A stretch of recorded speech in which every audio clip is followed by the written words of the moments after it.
Today we're going to make Whole30 perfect seared chicken breasts. Page 157 in the Whole30 cookbook. Preheat the oven to 350 degrees.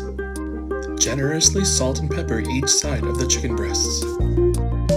Add 2 tablespoons of your favorite cooking fat to a skillet over medium heat. Sear the chicken breast on each side for 3 to 4 minutes.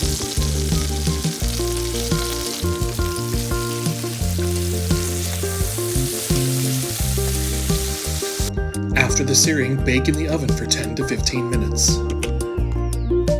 Let the chicken rest for 5 minutes before slicing. Perfect seared Whole30 chicken breasts.